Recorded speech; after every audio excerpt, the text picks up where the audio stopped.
Bonjour les amis, c'est Maria la poétesse, conférencière, artiste. Bienvenue sur sa chaîne historique. Je vais vous raconter la dernière partie de Victor Hugo. Ce sont ses témoignages et documents. Je commence. Témoignages et documents. Je ne sais pas écrire avec une épingle.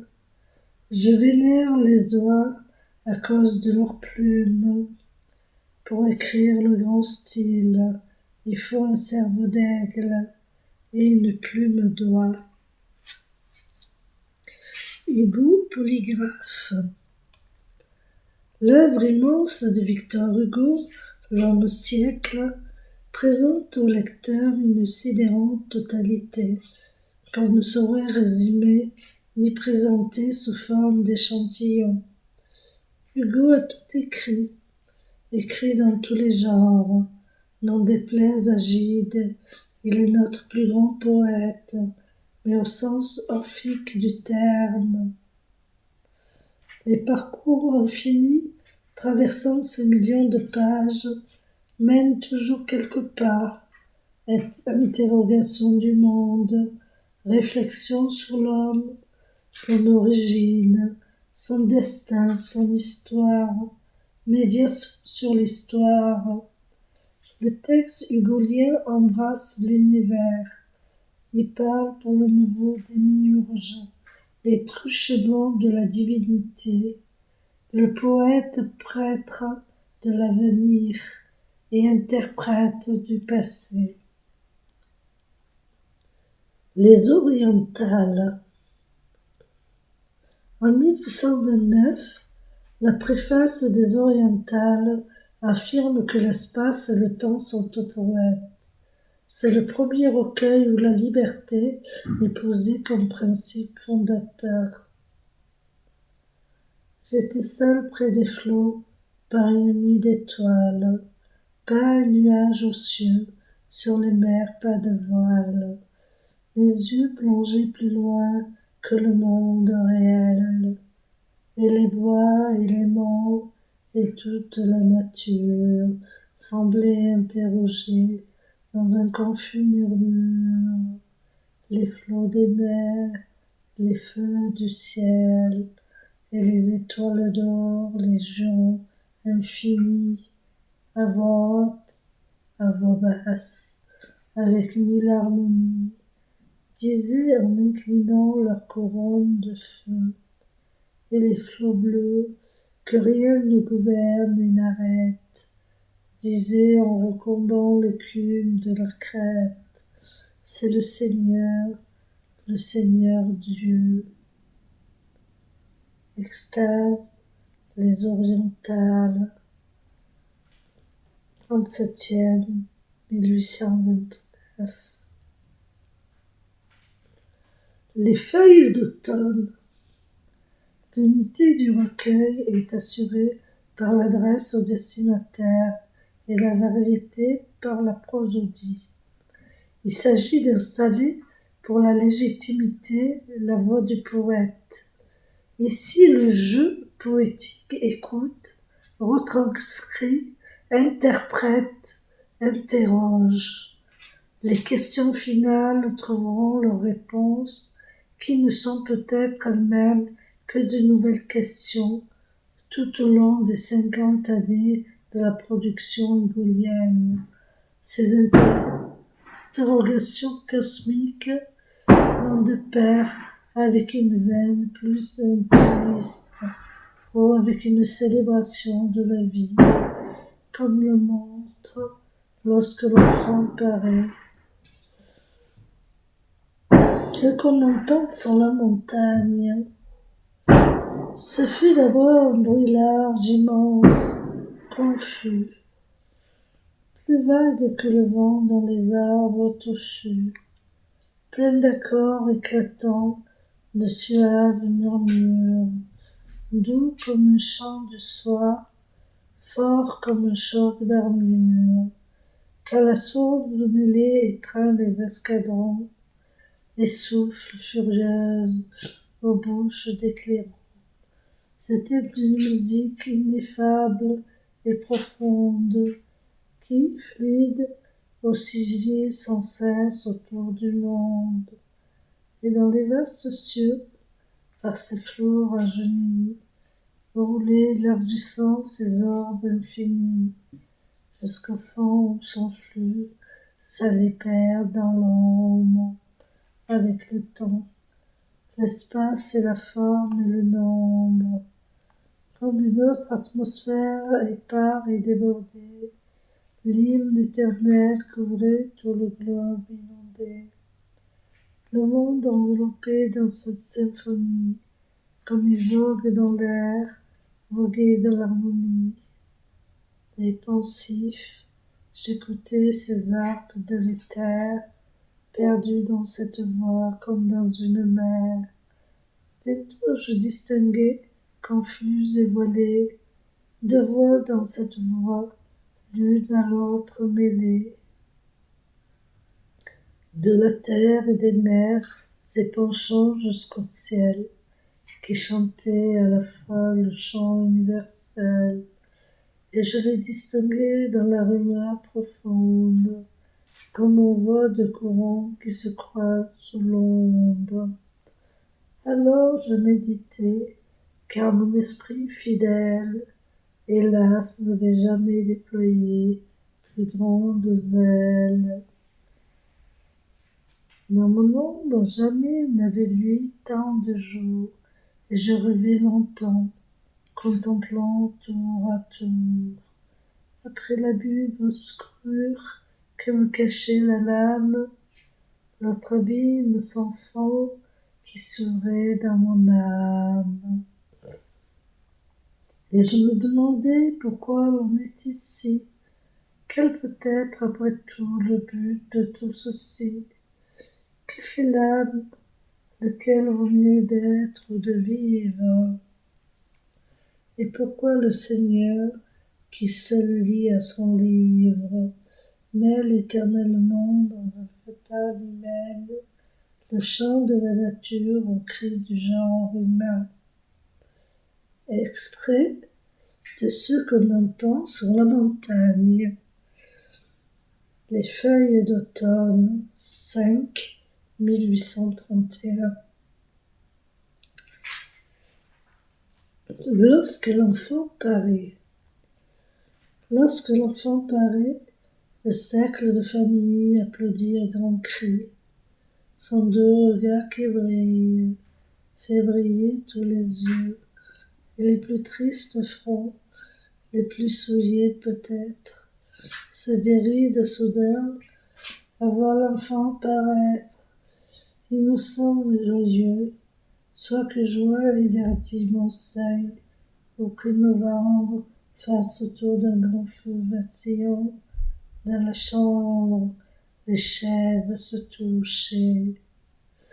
Quand l'enfant vient, la joie arrive et nous éclaire. On rit, on se récrie, on l'appelle, et sa mère tremble à le voir marcher. Enfant, vous êtes l'aube et mon âme sur la plaine. Qui des plus douces fleurs embaume son haleine? Quand vous la respirez, mon âme et la forêt, dont les sombres ramures s'emplissent pour vous seuls de suaves murmures et de rayons dorés, car vos beaux yeux sont pleins de douceur infinie, car vos petites mains, joyeuses et bénies, n'ont point mal fait encore.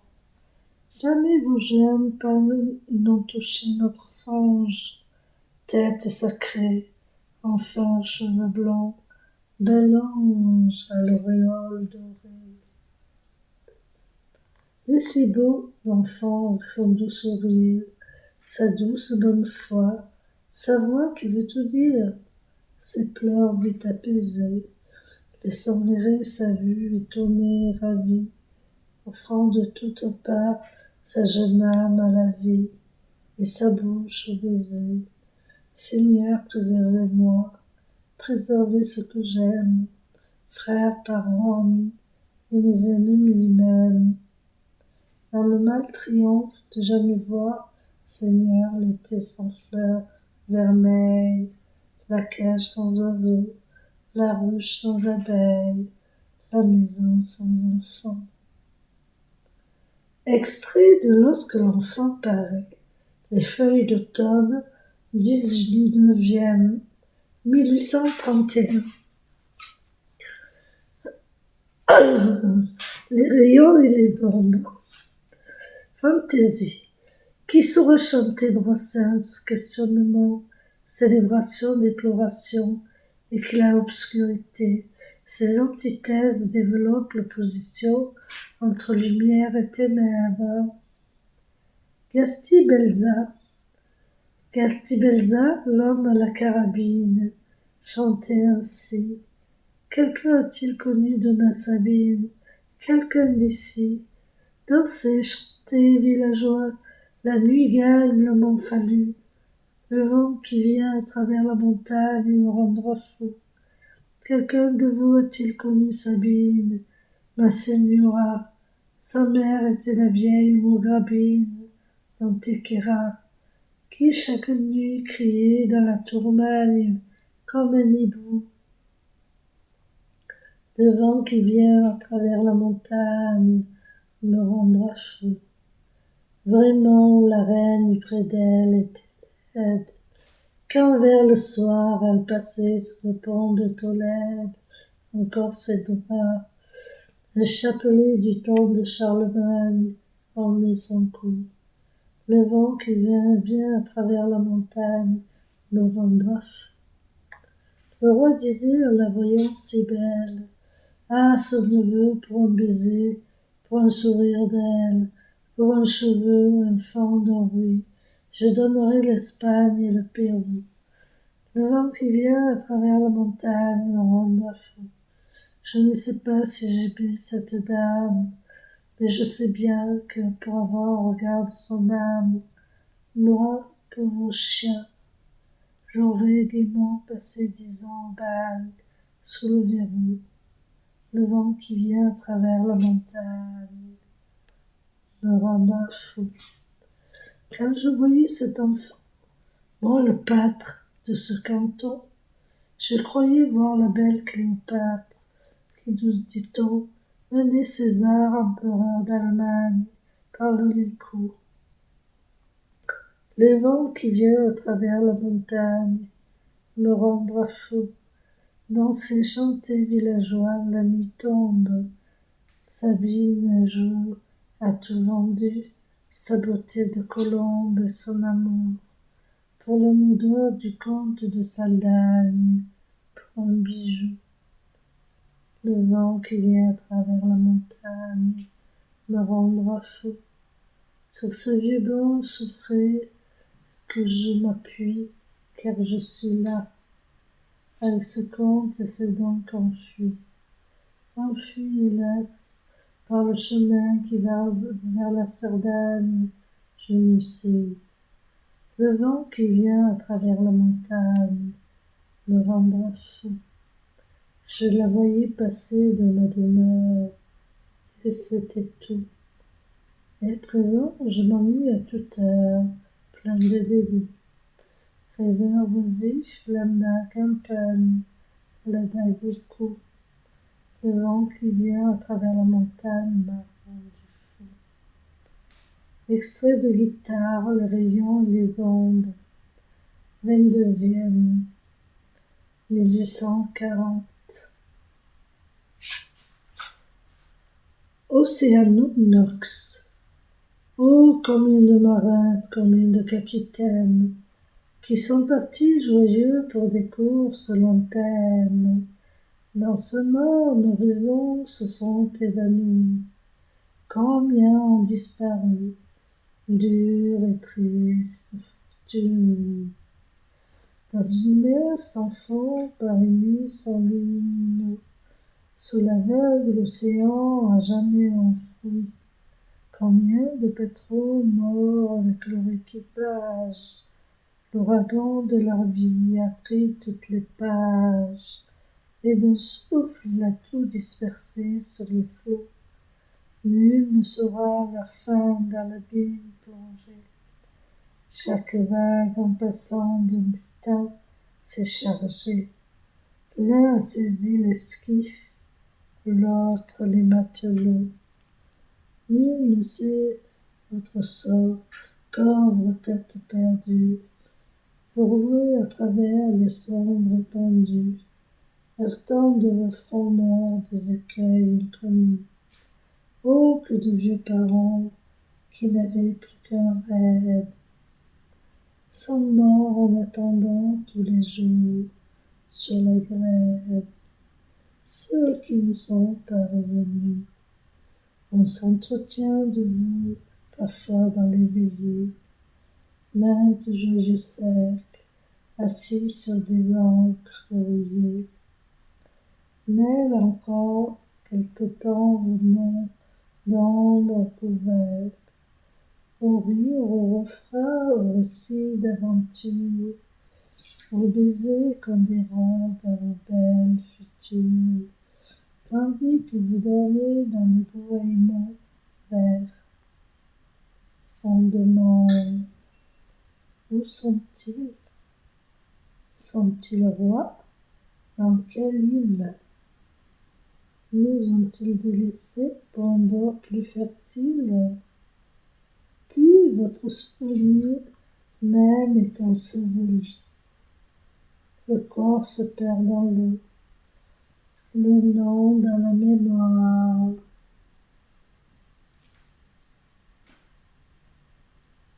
Le temps qui sur toute ombre renverse une pluie noire, sur le sombre océan jette le sombre oubli. Bientôt des yeux de toute votre ombre est disparu. L'un n'est-il pas sa barque et l'autre sa charrue? Seul durant ces nuits où l'orage est vainqueur, vos veuves front blanc, lasses de vous attendre, parlent encore de vous en remuant la cendre de leur foyer, de leur cœur.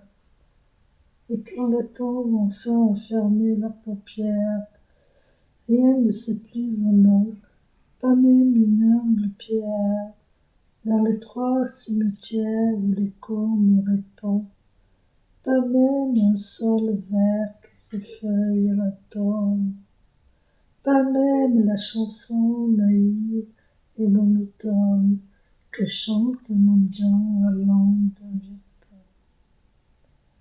Où sont-ils, les marins sombrés dans les nuits noires, ô flots que vous avez de lugubre histoire, flots profonds, redoutés des mers à genoux, où vous les racontez en montant les marées, c'est ce que vous fait ces voix désespérées que vous avez le soir quand vous venez vers nous. Océano Nox, les rayons et les ombres, XL2, 1840. Châtiment.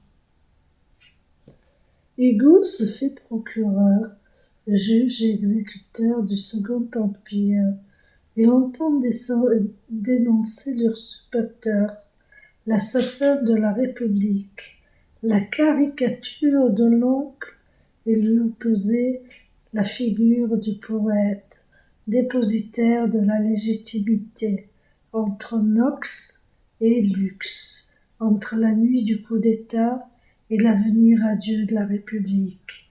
7 livres scandent le crime répété du régime et installent la parole justicière, à la fois en pamphlet et épopée vengeresse.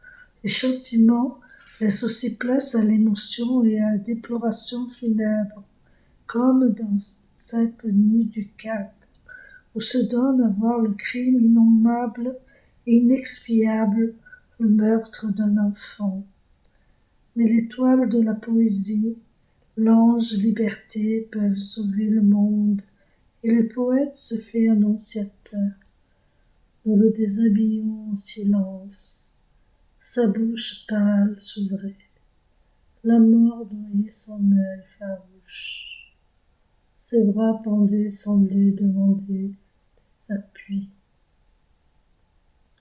Il avait dans sa poche une toupie emboulie. On pouvait mettre un doigt dans les trous de ses plaies. Avez-vous vu saigner la mûre dans les haies? Son crâne était ouvert comme un bois qui se fend.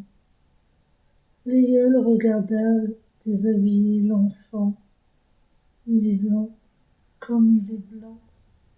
Approchez donc la lampe. Dieu, ses pauvres cheveux sont collés sur sa tempe. Et quand ce fut fini, je pris sur ses genoux. La nuit était lugubre, on entendait des coups de fusil dans la rue où l'on en tuait d'autres. Extrait du souvenir de la nuit du 4. Châtiment, livre 2, 1853. Stella. Je m'étais endormie la nuit près de la grève. Un vent frais m'éveilla. Je sortis de mon rêve. J'ouvris les yeux. Je vis l'étoile du matin. Elle resplendissait au fond du ciel, lointain. Dans une blancheur molle, infinie et charmante, Aquilon s'enfuyant, emporté dans la tourmente. L'astre éclatant changeait la nuée en duvet.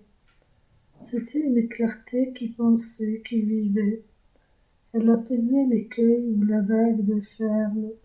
On croyait voir une âme à travers une perle. Il faisait nuit encore, l'ombre régnait en vain.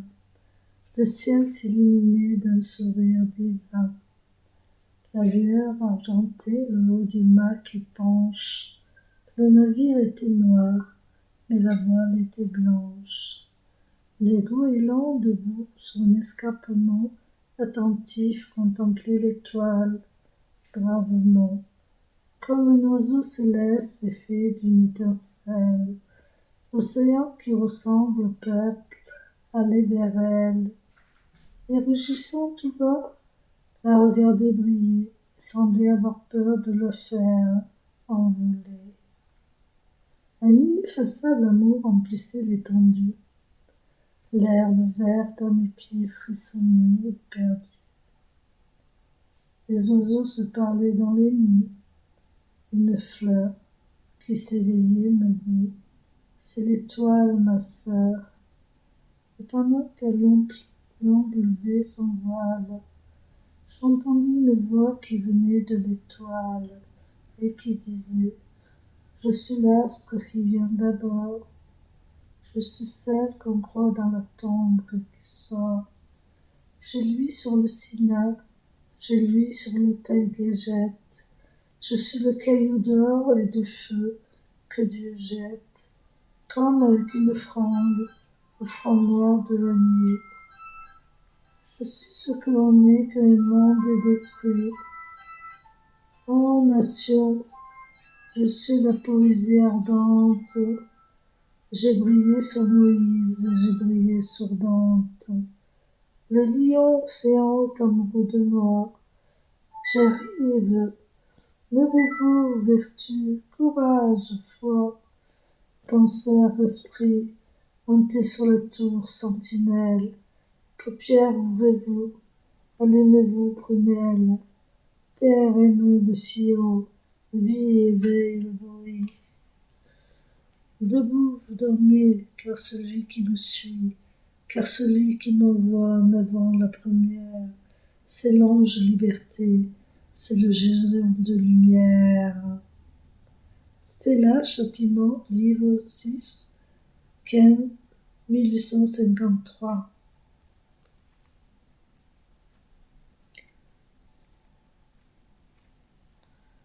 Demain, l'heure des lords. Livre d'un mort, les contemplations sont aussi les mémoires d'une âme. Toute une vie s'y rassemble et s'y inscrit une destinée, celle d'un homme sublime, sublimé en poète. La mort de Léopoldine, le 4 septembre 1943, a creusé un gouffre. Le poète accède alors au bord de l'infini, et la contemplation n'est autre que l'activité poétique elle-même.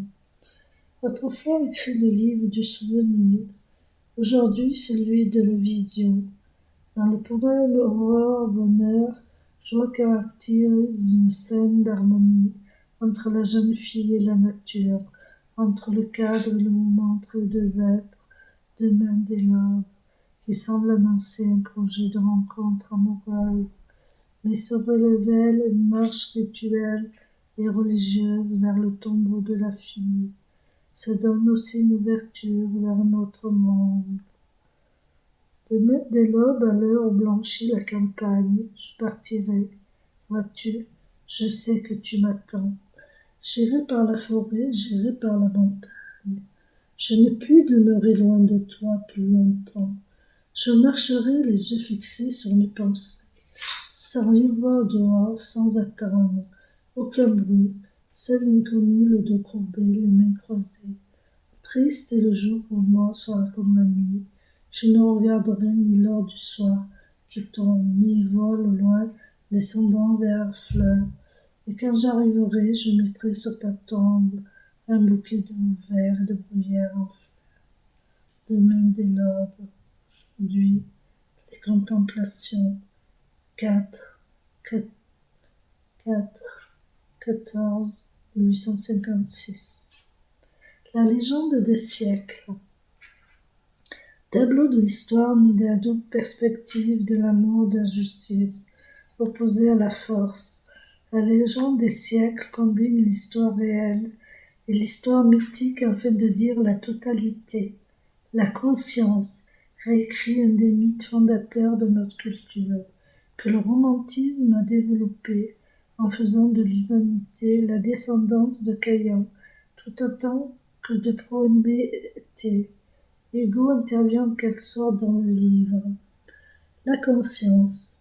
Lorsque vous avez ces enfants vêtus de peau de bête, échevelés, livides au milieu des tempêtes, Caïn se fut enfui de devant Jéhovah, comme le soir tombé, l'homme sombre arriva. Au bas d'une montagne, une grande plaine, sa femme fatiguée et ses fils hors d'haleine, leur dirent couchons-nous sur la terre, dormons. Caïn, ne dormant pas, songeait au pied des monts, ayant levé la tête au fond des cieux funèbres, il vit un œil tout grand ouvert dans les ténèbres, et qui le regardait dans l'ombre fixement. Extrait de la conscience, la légende des siècles. Première série, 1-2, 1859. Le criminel ne pourra échapper à l'œil de la conscience, qui regarde toujours même au fond du tombeau. Le songe de Bose évoque la lignée d'un vieillard que la femme régénère, et le poète régaillardi s'amuse qui proclame Jérémadé. Booz endormi. Booz s'était couché de fatigue accablé. Il avait tout le jour travaillé dans son air, puis avait fait son lit à sa place ordinaire.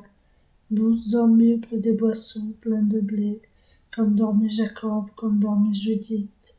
Booz, les yeux fermés, gisait sous la feuillée.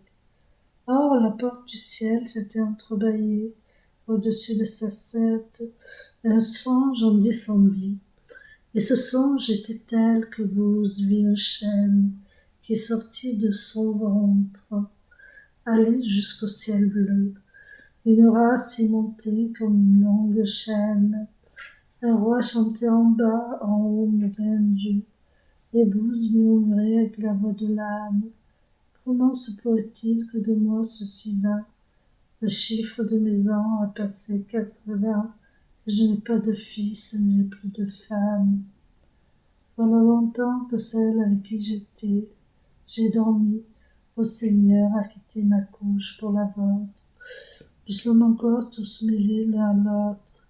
Elle à demi vivante et moi mort à demi. Une race naîtrait de moi comme le croire. Comment se peut-il que j'eusse des enfants, comme les jeunes des matins triomphants, Le jour sort de la nuit comme d'une victoire. Les vieux en tremblent ainsi qu'à l'hiver le clos. Je suis veuf, je suis seul, et sur moi le soir tombe. Et je courbe, mon Dieu, mon âme vers la tombe, comme un bœuf ayant soif dans son front vers l'eau. Brute songeait et douce dormait, l'herbe était noire, les grelots des troupeaux palpitaient vaguement, l'immense beauté tombée du firmament. Était l'heure tranquille où les lions vont boire, tout reposé dans Ur et dans Jérimadette. Les astres émaillaient le ciel profond et sombre, le croissant fin et clair parmi ces fleurs de l'ombre. Riait l'Occident et rude se demandait, immobile ouvrait l'œil à moitié sous ses voiles. Quel Dieu, quel moissonneur de l'éternel été, avait on s'en allait, négligemment jeté, cette fois-ci d'or dans les champs des étoiles. William Shakespeare, le poète médiateur d'une nouvelle alliance. Peu de textes définissent aussi clairement la représentation et la fonction romantique du poète moderne. Hugo y parle de lui-même en définissant l'art, l'artiste la problématique de la création. Autoportrait du génie référé à Shakespeare, phare des romantiques. Le livre établit aussi l'identité du siècle.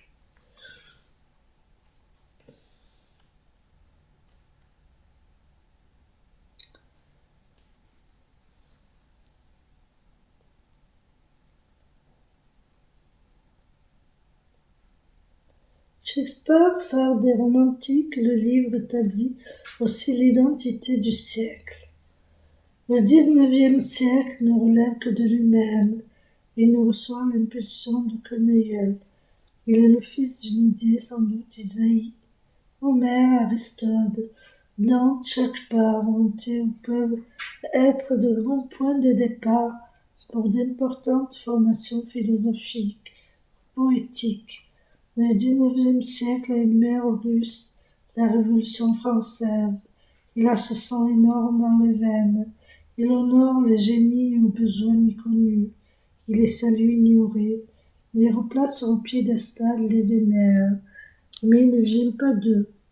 Le XIXe siècle n'a pas fourni lui-même, lui seul. Il est de sa nature révolutionnaire de se passer d'ancêtre. Un génie il fraternise avec les génies. Quant à sa source, elle est où est la leur, hors de l'homme. Les mystérieuses gestations du progrès se succèdent selon une loi providentielle. Le XIXe siècle est un enfantement de civilisation. Il a un continent à mettre au monde. La France a porté ce siècle, et ce siècle porte l'Europe. Après avoir prêté à Washington cet auxiliaire, Lafayette, la France rentre chez elle, adonnée à Voltaire, et perdue dans son tombeau ce continuateur redoutable, Danton. En présence du passé monstrueux, lançant toutes les foudres exaltantes, tous les miasmes soufflants, tous les ténèbres allongeant, tous les griffes horribles et terribles, progrès contraints aux mêmes armes, à eux brusquement, sans bras, sans tête, sans langue de flamme, sans rugissement, le bien se fait hydra, ce qu'on nomme la révolution. Rien de plus auguste. La révolution inclut un siècle, commençait l'autre. Un ébranlement dans les intelligences prépare un bouleversement dans les faits. C'est le XVIIIe siècle, après quoi la révolution politique fait chercher son expression et la révolution littéraire et sociale s'accomplit. C'est le XIXe siècle. Romantisme et socialisme, c'est, on l'en dit avec hostilité mais avec justesse, le même fait. Le triple mouvement littéraire, philosophique et social du XIXe siècle, qui est un seul mouvement mais autre chose que le courant de la révolution dans les idées. Ce courant, après avoir entraîné les faits, se continue immense dans les esprits. Ce mot 93, littéraire si souvent répété en 1830, contre la littérature contemporaine, n'est pas une insulte en tant que voulait l'être. Il était certes aussi injuste de l'employer pour caractériser tout le mouvement littéraire, qu'il est unique de l'employer pour qualifier toutes les révolutions politiques. Il y a dans ces deux phénomènes autre chose que 93. Les écrivains, les poètes du XIXe siècle ont cette admirable fortune de sortir d'une genèse, d'arriver après une fin de monde, d'accompagner une réapparition de lumière, d'être les organes d'un recommencement. Ceci lui impose des devoirs inconnus, alors devanciers des devoirs de réformateur intentionnel et de civilisation directe. Ils ne continuent rien, ils refont tout. Attends, nouveau devoir, nouveau. La fonction des penseurs. Aujourd'hui est complexe. Penser ne suffit plus. Il faut aimer. Penser, aimer ne suffit plus. Il faut agir. Penser, aimer, agir ne suffit plus. Il faut souffrir. Posez la plume, allez vous entendre de la mitraillette. Voici une barricade, soyez-en, voici l'exil, acceptez, voici l'échafaud au soir. L'avenir presse. Demain ne peut pas attendre. L'humanité n'a pas une minute à perdre. Vite, vite, dépêchons les misérables. On les pieds sur le fer rouge. On a faim, on a soif, on souffre. Dites vite aux penseurs, faites respirer le genre humain. La poésie ouvrière de civilisation, quoi de plus admirable. Le revers doit être un pionnier, la strophe doit vouloir. Le beau doit se mettre au service de l'honnêteté. Je suis le valet de ma conscience. Elle me sonne, j'arrive, va jouer. Que voulez-vous de moi en vérité? Seule ma gicelle sonore, que chacun sente en soi la hâte de bien faire. Un livre quelquefois un secours attendu. Une idée, un baume, une parole, un pansement. La poésie est de ça. Stimuler, presser, gronder, réveiller, suggérer, inspirer, c'est cette fonction. Remplir de toutes parts par les écrivains qui impriment à la littérature de ce siècle, ainsi au caractère de puissance, d'originalité, rester fidèle à toutes les lois de l'art en les combinant avec la loi du progrès. Tel est le problème, victorieusement résolu par tant de nobles et fiers esprits. Oui, génie, oui, poète, philosophe, historien, oui, géant ce grand art, les siècles antérieurs, toute la lumière du passé. Ô homme éternel, les esprits de Satan vous saluent, mais ne vous suivent pas.